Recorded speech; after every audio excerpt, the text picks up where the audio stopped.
diberi tema giat dalam mengenal Tuhan Yesus. Ulangi, giat dalam mengenal Tuhan Yesus. Ulangi, terambil sesuai dengan ayat diberikan kepada saya, 2 Petrus 1 ayat 8b. Kamu akan dibuatnya menjadi giat dan berhasil dalam pengenalanmu akan Yesus Kristus Tuhan kita. Jadi dari konteks kata giat di sini berkenan dengan dampak, akibat. Kamu akan dibuatnya. Dibuat siapa? Kamu akan dibuatnya menjadi giat dan berhasil dalam pengenalan akan Yesus Kristus Tuhan kita. Karena ini ayat 8b, kita perhatikan konteks ayat 8a. Sebab apabila semuanya itu ada padamu dengan berlimpah-limpah, kamu akan dibuatnya menjadi giat dan berhasil dalam pengenalanmu akan Yesus Kristus Tuhan kita. Sebab apabila semuanya itu ada padamu dengan berlimpah-limpah, apa itu? Dalam konteks inilah supaya kita jangan lari dari konteks, akhirnya bisa ngawur. Yuk kita buka Alkitab kita dalam perikop ini. 2 Petrus 1 ayat 3 sampai 11. 2 Petrus 1 ayat 3 sampai 11. Berkenan juga dalam situasi kondisi ini, kita hanya beribadah bisa sekitar 1 jam. Firman Tuhan lebih kurang 30 menit. Saya usahakan inti daripada berita saya sampaikan. Mungkin gak terlalu luas berkenan dengan waktu. Kita baca bergantian. Saya baca ayat 3. Anda baca bagian ayat 4. Terus kita bergantian ayat 11. Kita bersama-sama. Panggilan dan pilihan Allah. Ayat 3. Karena kuasa ilahinya telah menganugerahkan kepada kita segala sesuatu yang berguna untuk hidup yang saleh oleh pengenalan kita akan Dia yang telah memanggil kita oleh kuasanya yang mulia dan ajaib.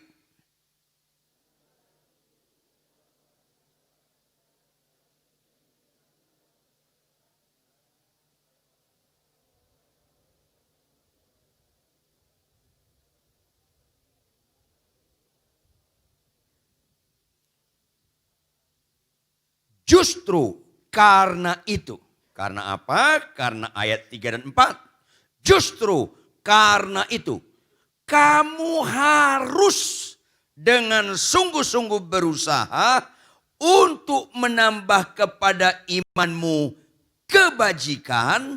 Dan kepada kebajikan pengetahuan.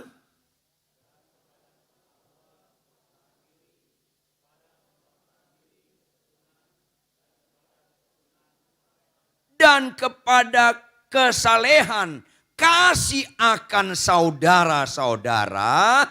Dan kepada kasih akan saudara-saudara, kasih akan semua orang.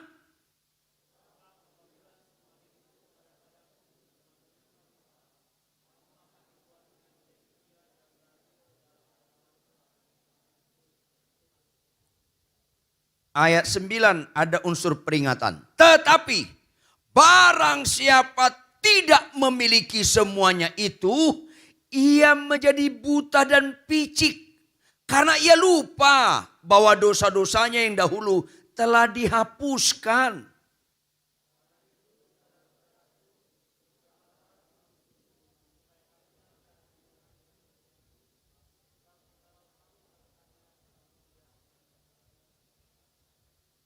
Kita sama-sama. Dengan demikian kepada kamu akan dikaruniakan hak penuh untuk memasuki kerajaan kekal, yaitu kerajaan Tuhan dan Juru Selamat kita, Yesus Kristus. Catat baik-baik, orang yang berbahagia bukan sakitnya sembuh. Orang yang berbahagia bukan keinginannya dikabulkan. Orang yang berbahagia bukan terhindar dari virus COVID-19. Bukan. Orang yang berbahagia adalah orang yang mendengarkan firman Tuhan serta memeliharanya. Jangan gagal fokus, memeliharanya. Apa itu memeliharanya? Merenungkannya siang dan malam serta melakukannya. Kata memelihara diwakili dua kata kerja, merenungkannya siang dan malam dan melakukannya. Yosua 1 ayat 8. Saudara itu yang berbahagia. Dan kalau kita lihat ayat 3 dan 4, tujuan Allah menyelamatkan kita dari dosa ialah di samping supaya kita jangan mengalami kekecewaan kekal karena binasa masuk neraka, ialah tujuannya adalah supaya kita kembali kepada kehendaknya yang semula. Yaitu segambar dengan dia manusia ilahi. Bahaya sekali hidup tanpa tujuan. Apalagi keagungan karya Kristus yang berkorban segala-galanya, yang begitu mulia, dilakukan buat kita tanpa tujuan. Wow, sia-sia banget tuh pengorbanan. Sudah konsekuensi logis, pengorbanan yang begitu besar diikuti dengan tujuan yang begitu mulia. Yang nyambung katakan amin. Iya dong. Ngapain dikorbankan besar-besar yang begitu luar biasa? Karena begitu besar kasih Allah akan dunia ini. Maka dia karuniakan anak tunggal buat kita. Pasti tujuannya mulia. Itulah ayat 10 sampai 11.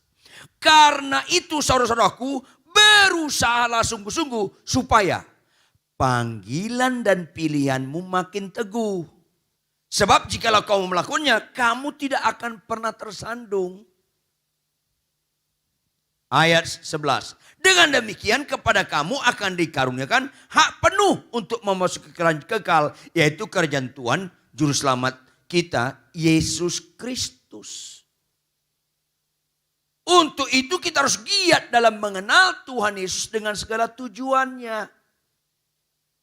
Tapi banyak ibadah-ibadah di kota-kota besar di Indonesia, di kota-kota kecil, bahkan di beberapa negara yang saya kunjungi di dunia. Tujuan dikaburkan. Kok khotbah, datanglah gereja, apa yang kau inginkan pasti dikabulkan. Loh, kok dibalik? Tujuan Tuhan menyelamatkan kita supaya kita mengenal Dia, kita tahu kehendaknya dan kita hidup sesuai dengan kehendaknya. Jangan tujuan kita supaya kita beribadah, supaya tahu Tuhan keinginan kita, supaya dikabulkannya. Ini kan terbalik. Dan sayangnya mayoritas itu ditekankan. Gak heranlah Tuhan katakan banyak yang terpanggil, sedikit yang terpilih. Perbedaan signifikan Kristen dengan agama lain, beribadahnya, kalau Kristen beribadah untuk mempersembahkan hidup. Kalau di luar Kristen beribadah supaya keinginannya, kesukaannya terjadi. Ini Anda diam nyambung gak sih? Orang ke Gunung Kawi supaya keinginannya dikabulkan gak? Kenapa pindah di gereja begitu? Mengerikan, iblis seperti malaikat terang di balik-balik khotbah-khotbah sentrisnya kita. Maafkan saya saudara BIC. Jangan ragu Tuhan bisa menyembuhkan. Tapi sedih sekali kalau kita hanya datang kepada Tuhan supaya bisa menyembuhkan. Karena kesembuhan nilainya mujizat terendah. Saking terendahnya orang sakit sembuh tetap bisa masuk neraka. Jangan pura-pura gak nyambung lah.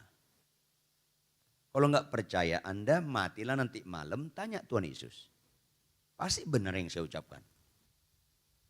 Rendah banget derajat Yesus kita meminta sesuatu yang hanya sekedar nilai ukuran kita. Yang tidak pernah jadi nilai sejati. Kita ikut Yesus Apa yang disukai Tuhan, itu kita hidupkan dalam diri kita. Pasti benar apa makna BIC. Pasti kita menjadi berkat dan berdampak bagi banyak orang. Kalau enggak itu tujuannya, pasti kita berusaha bagaimana orang lain mengerti kita dan hidup sesuai dengan keinginan kita.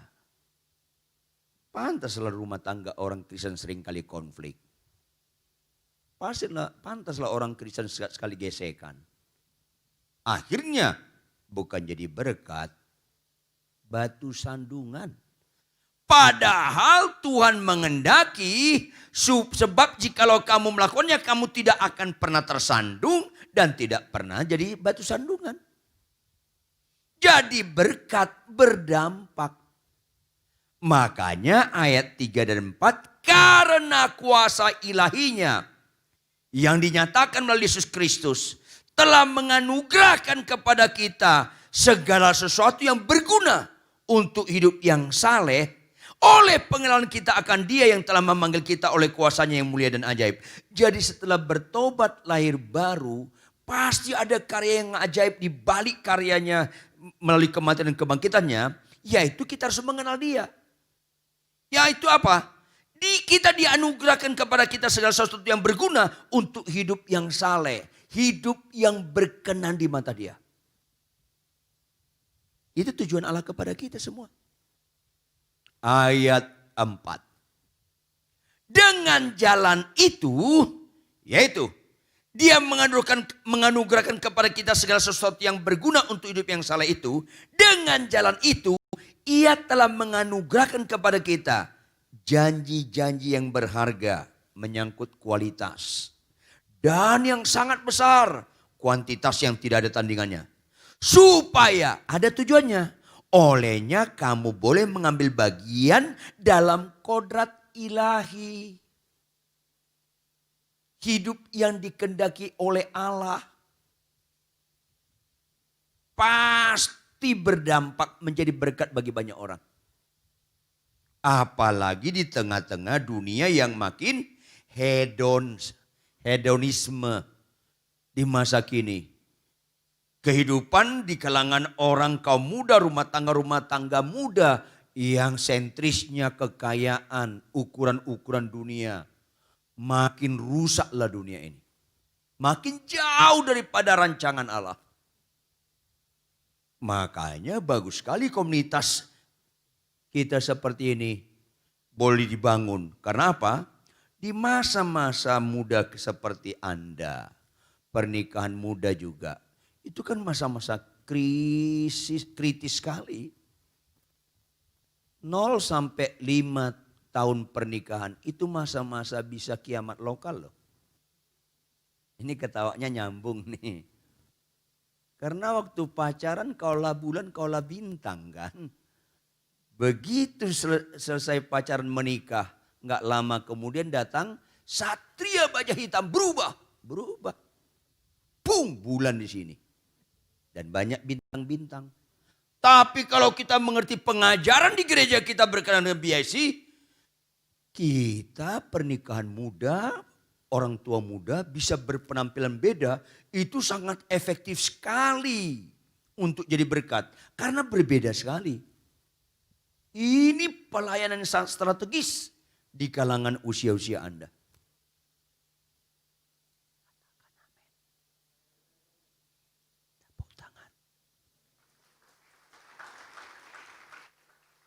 Apa setelah tepuk tangan? Bertobat. Gak ada rohaninya. Amin, amin. Gak ada rohaninya itu. Tepuk tangan pun gak ada aminnya. Orang ngelepekin burung merpati juga tepuk tangan. Bertobat. Luar biasa loh. Menikah 2 tahun, 3 tahun. Pasangan marah-marah tetap lembut. Waduh, itu jarang. Langka. Istri kurang hemat berkata-kata, suami yang umurnya 28 tahun tetap sabar gak mau buka mulut. Wih, luar biasa itu. Dan itu bisa berdampak bagi teman-teman Anda di luar Kristen sana. Makanya saudara, untuk merealisasikan dengan jalan itu telah menganugerahkan kepada kita janji yang berharga dan yang sangat besar. Supaya nggak ada alasan kita untuk tidak mencapai tujuan. Supaya olehnya kamu boleh mengambil bagian dalam kodrat ilahi. Manusia Allah luput dari hawa nafsu duniawi yang membinasakan dunia. Untuk itu kita harus lakukan tahapan-tahapan ini. Ayat 5. Justru karena itu kamu harus dengan sungguh-sungguh berusaha. Kata kuncinya apa? Harus. Kalau harus, nggak ada pilihan lain. Ini satu-satunya jalan. Harus. Berikutnya apa? Dengan sungguh-sungguh berusaha. Karena kecenderungan kita nggak sungguh-sungguh berusaha. Cengeng. Gampang ngambek. Gampang ngomong sama pasangan. Tahu nggak lo? Gue nyesel kan sama lo. Ini kan kesurupan. Orang ngomong-ngomong itu kesurupan. Jangan pura-pura nggak dengar lo. Itu ngomongan kesurupan.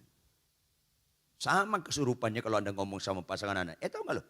Lu beruntung menikah sama gua. Lebih kesurupan lagi tuh. Lu yang beruntung kawin sama pasangan lo.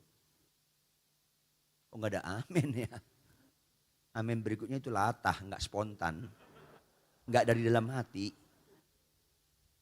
Saudara yang kekasih, kalau firman Tuhan berkata, justru karena itu merealisasikan ayat 3 dan 4. Gak ada pilihan lain saudara. Apapun kesulitan Anda. Konteks kebenaran ini dialamatkan kepada jemaat yang dilayani oleh Petrus yang mengalami kesulitan jauh daripada yang kita hadapi sekarang ini.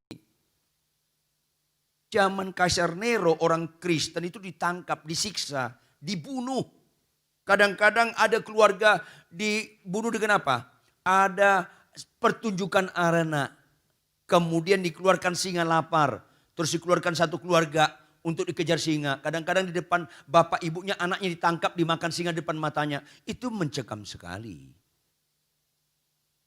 Anda kesulitan Anda apa sih? Kita seringkali manja. Termasuk dalam situasi COVID-19. Ada bapak bilang, Pak Pendeta, kapan sih mulai kerja? Kenapa? Gak betah saya di rumah, ketemu dia lagi kita L4, lu lagi. Cerewet banget istriku. Rupanya dengan situasi beribadah di rumah, bekerja di rumah, angka perceraian makin tinggi. Waduh. Justru ini momentum yang indah bagi kita untuk mengevaluasi ulang iman kita. Benar gak kita menjalani perkawinan sesuai dengan kehendak Tuhan? Benar gak kita mencari wajah Tuhan bahwa pasangan kita siapapun dia tidak pernah salah pilih? Bahkan bukan sekedar gak salah pilih, itu yang terbaik. Benar gak kita berjuang bahwa kita harus mengenal Yesus, mengenal pasangan untuk saling mengasihi dalam pimpinan Yesus? Ini momentum. Makanya saya sedih kalau ada pendeta doa puasa, yuk kita doa puasa supaya berhenti COVID-19. Bukan itu fokus Kristen. Kok fokus Kristen bukan cepat atau lambat selesai pandemi ini, bukan. Fokus Kristen cepat atau lambat atau masih terjadi tahun 2012 ini 2022-2025. Tapi Tuhan tetap dapatkan aku tetap hidup dalam mengasihi. Kodrat ilahi tetap nyata dalam kehidupan saya. Itu fokus Kristen. Nah, aminnya spontan, saya senang tuh. Itu fokus Kristen. Terserah sampai kapanpun pandemi ini. Bukan itu fokus kita. Saya senang ada beberapa teman-teman dari Italia, dari Belanda, dari Prancis, dari Inggris kasih tahu. Puji Tuhan banyak bertobat loh dengan situasi ini. Saya bilang puji Tuhan. Tapi menjadi pertanyaan, what next? Masih begitu gak hancur hati kita setelah selesai virus corona ini, pandemi COVID-19. Masih begitu enggak hancur hati kita? Masih begitu enggak jeritan kita, kebergantungan kita kepada Tuhan? Jangan-jangan selesai COVID-19, selesai juga kehancuran hati kita. Sehingga kehancuran hati hanya sekedar nostalgia. Dulu ada orang begitu. Pak Pendeta tahu enggak? Pak Pendeta, ya kenapa? Dulu saya mimpin KKR loh. Dulu saya pernah KKR mendoakan orang sakit sembuh. Ya sekarang gimana? Nah itulah, ngapain nostalgia yang baik? Nostalgia yang buruk, dulu aku penjahat, sekarang pendeta, kan keren. Dulu saya pengkhotbah, nah sekarang ngapain ceritakan begitu? Nyambung gak sih? Ya nyambung lah orang anda yang saya maksud. Gak bisa begitu, what next? Apa berikutnya? Supaya jangan yang bagus-bagus itu masa lalu. Yang jelek itu masa lalu. Yang bagus-bagus masa kini. Makanya caranya kita harus ayat 5. Justru karena itu kamu harus dengan sungguh-sungguh berusaha untuk menambah kepada imanmu kebajikan. Jadi hasilkanlah buah pertobatan. Bertobat lahir baru itu kelihatan dari perubahan kelakuan. Bukan kelihatan dari statement-statement doang. Bukan. Dari kelakuan. Justru karena itu kamu harus dengan sungguh-sungguh berusaha untuk menambah kepada imanmu kebajikan. Imanmu kepada kebajikan bisa terjadi kalau kamu harus dengan sungguh-sungguh berusaha untuk menambahkannya. Kalau enggak sungguh-sungguh berusaha, enggak jadi-jadi atau bobot halusinasi. Berikutnya. Dan kepada kebajikan pengetahuan. Ini juga dalam konteks sungguh-sungguh berusaha. Setelah kita bertobat lahir baru, ada buah-buah pertobatan. Kemudian berikutnya ada kita tambahkan kebajikan itu dengan pengetahuan. Supaya kita bisa pertanggungjawabkan kesaksian hidup kita. Dan itu semua harus dikerjakan dengan sungguh-sungguh berusaha. Harus sungguh-sungguh berusaha. Dan kepada pengetahuan penguasaan diri. Ada orang sekolah teologi bagus. Nilainya bagus, khotbah bagus. Begitu di meja makan gak ada penguasaan diri. Gak lama kemudian nyanyinya lain. Pendek umurnya, pendek karena umur 30-an dan stroke mau mati. Gak ada penguasaan diri. Ngapain kita bertobat lahir baru sekolah teologi melayani. Makan pun gak ada penguasaan diri. Ini seringkali kekristenan kita asal-asalan. Kenapa? Enggak mengenal Tuhan. Enggak tahu tujuannya, bahwa tujuannya ini mulia sekali. Ini harus serius, lebih serius daripada kalau Anda ditetapkan jadi astronot untuk pergi ke luar angkasa. Untuk jadi astronot itu perekrutannya itu tidak mudah. Kemudian di karantina itu prosesnya tidak mudah. Kemudian pelatihan-pelatihan sangat disiplin untuk mencapai bulan untuk balik lagi. Kita mencapai surga dan mau balik-balik lagi ke sini. Lebih mulia lagi. Terus asal-asalan. Kita anak murahan atau anak gampangan? Gak bisa dong. Yuk lebih serius lagi. Ini panggilan yang mulia, jauh lebih mulia daripada seorang astronot.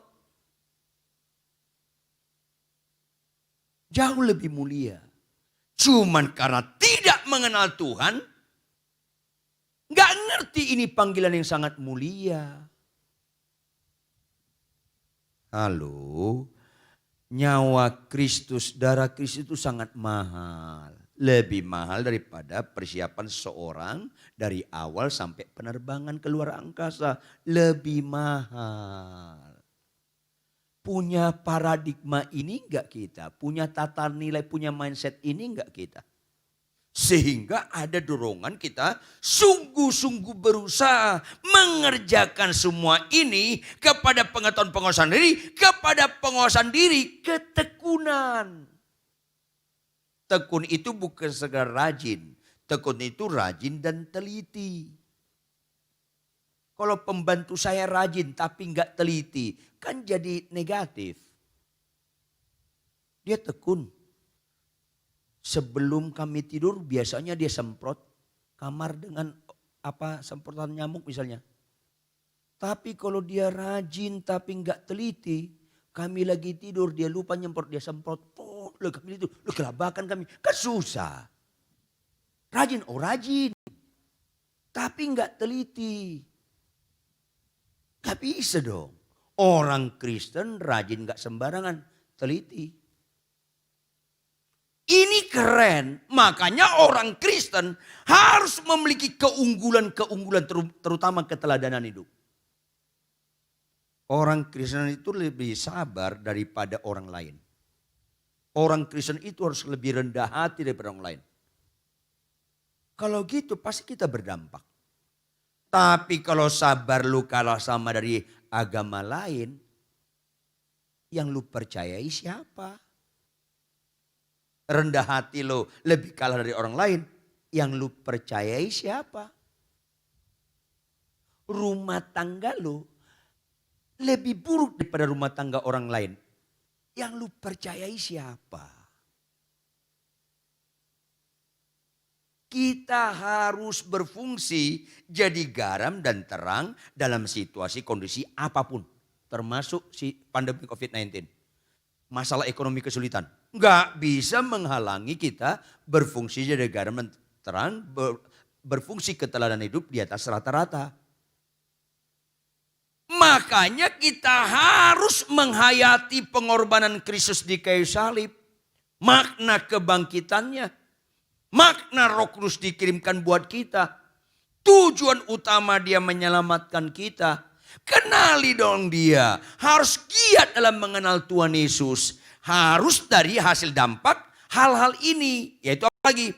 Kepada ketekunan, kesalehan. Perbuatan baik yang bernilai rohani. Yang tujuan dibagi pada Allah. Banyak orang baik tapi untuk humanis. Nggak bisa, bukan itu saleh. Saleh itu berkenan dengan ibadah kita kepada Tuhan. Apapun itu. Ngobrol sama tetangga, tidak ada unsur kesalehan. Ada tujuan. Kita menolong tetangga yang mengalami kesulitan, ada tujuan. Kita memberi sembako, ada tujuan. Bukan sekedar humanis, nggak boleh. Itu kesalehan. Sehingga berdampak kepada apa? Kita sungguh-sungguh berusaha menambahkan kepada kesalehan, kasih akan saudara-saudara, dan kepada kasih akan saudara-saudara, kasih akan semua orang. Jadilah BIC, Bless Impact Community. Itu terwujud. Makanya Tuhan karuniakan kita 8 tahun, berikutnya 9 tahun, 10 tahun. Untuk apa umur tambah, dampak nggak ada. Nggak ada guna. Itu jadi gedong. Tahu kan gedong kan? Gede-gede dongo. Gedong itu. Iya, gak ada guna. Gede tambah usia, dewasa kagak ada. Ini bahaya. Makanya dalam konteks ini Petrus katakan ayat 8. Sebab apabila semuanya itu ada padamu. Apa semuanya itu? Imanmu, menambahkan imanmu kepada kebajikan dan kepada kebajikan pengetahuan dan kepada pengetahuan penguasaan diri, kepada penguasaan diri ketekunan dan kepada ketekunan kesalehan dan kepada kesalehan kasih akan saudara-saudara dan kepada kasih akan saudara-saudara kasih akan semua orang. Sebab apabila semuanya itu ada padamu dengan berlimpah-limpah, artinya tumpah, berdampak kepada orang lain, mulai daripada keluarga. Bapak-bapak muda. Kalau engkau kasar sama istrimu, tapi kau dikagumi perempuan di kantormu, kau terkenal sabar. Anda lucu-lucu sedih kalau itu bangga. Lucu-lucu sedih. Terus Anda bawa itu jadi referensi ke rumahmu. Mimi tahu nggak Mi? Ada apa Pak? Mami ini nggak pernah kagum. Ibu-ibu di kantor terkenal saya sabar. Ya Tuhan. Lebih baik nggak lu ucapkan. Kalau lu ucapkan makin tegas kebodohanmu. Jangan, nggak usah jadi referensi. Kalau kita kasar sama istri, sabar sama istri orang, itu sarjana TP. Tahu sarjana TP kan? Tebar pesona. Nggak ada nilai kau bagus di luar. Di rumah dulu. Berdampak. Makanya garam itu sekitarnya dulu. Terang itu sekitarnya dulu. Berbahagialah Anda. Bisa sabar kepada istrimu, kepada suamimu dengan segala pencak silatnya. Itu kau mengerti kebenaran ini.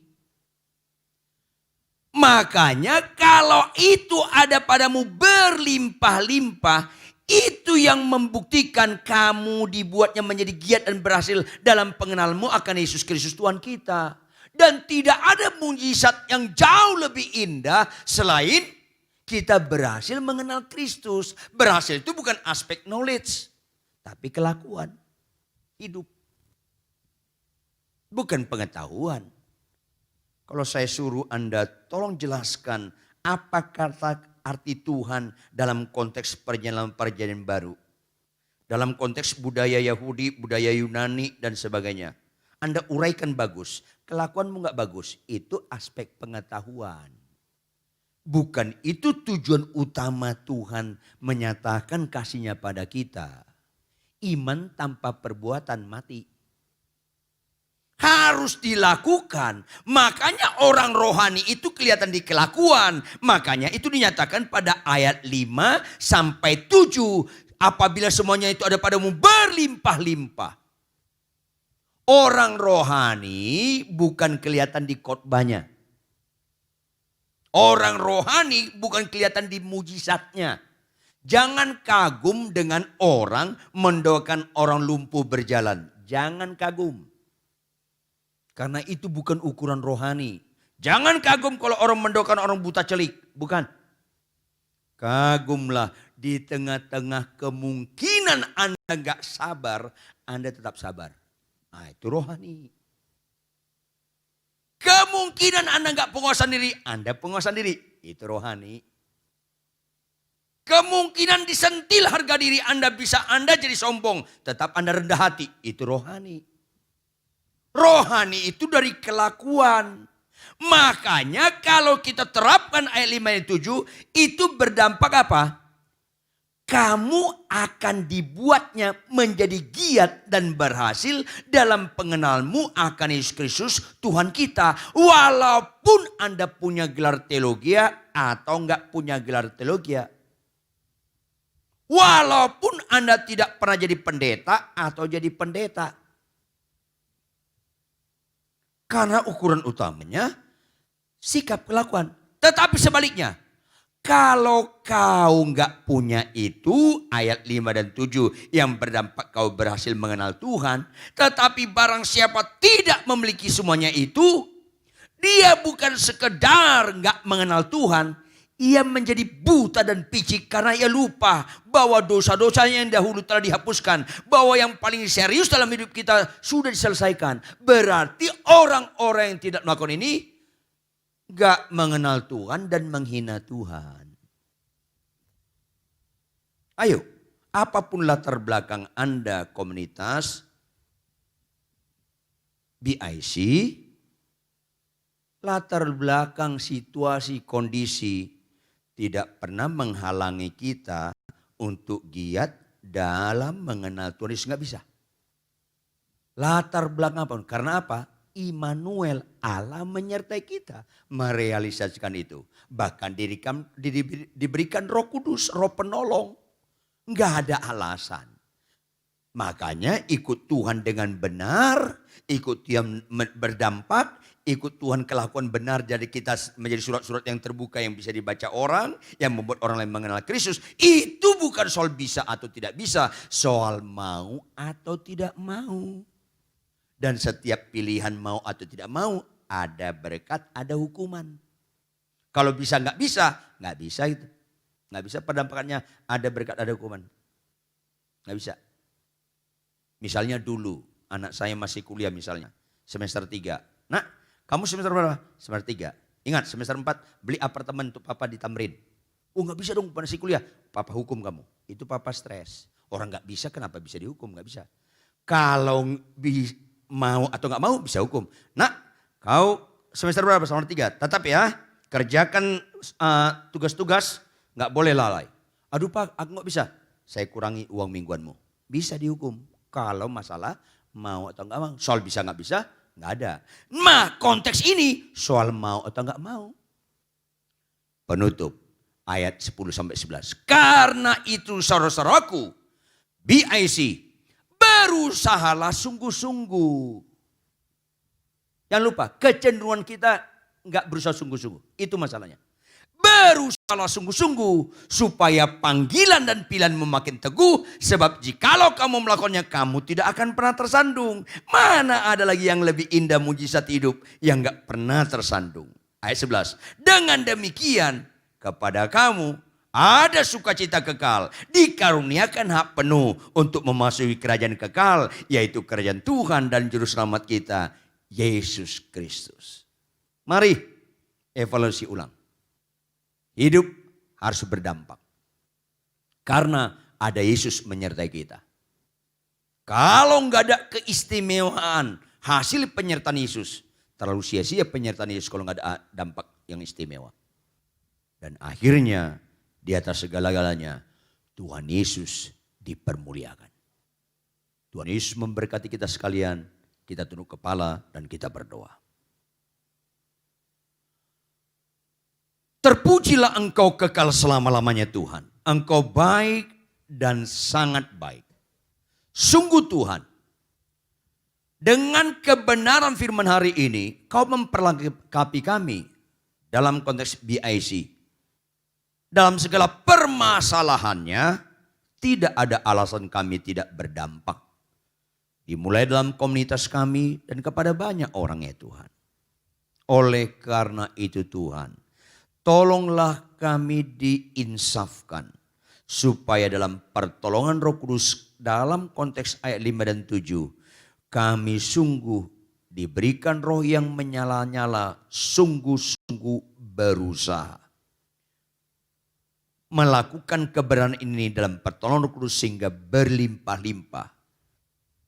Yang mengakibatkan kami giat berhasil mengenal Tuhan. Jika ada dosa dan kejahatan kami ditegur secara langsung atau tidak langsung, ampuni kami Tuhan. Terjemahkan lebih lanjut kebenaran firman ini dengan segala kekayaan maknanya lebih daripada hamba-Mu jelaskan. Materaikan dalam loh hati kami masing-masing, Roh Kudus tolong kami mengimplementasikannya. Sehingga komunitas BIC benar-benar memaknai makna dari Blessed Impact Community. Dan itu diimplementasikan dalam kehidupan rumah tangga mereka, dalam komunitas mereka. Dan makin banyak lutut bertelut dan mulut mengaku Yesus Tuhan. Di masa muda mereka menjaga kesucian hidup dan hidup mereka taat kepada Engkau. Dan mereka menjadi surat-surat terbuka, punya keteladanan hidup dalam lingkungan mereka, punya keunggulan ya Tuhan. Senangkan hati-Mu dalam komunitas ini. Sebab dalam nama Yesus kami sungguh berdoa. Haleluya. Amin. Saya kembalikan.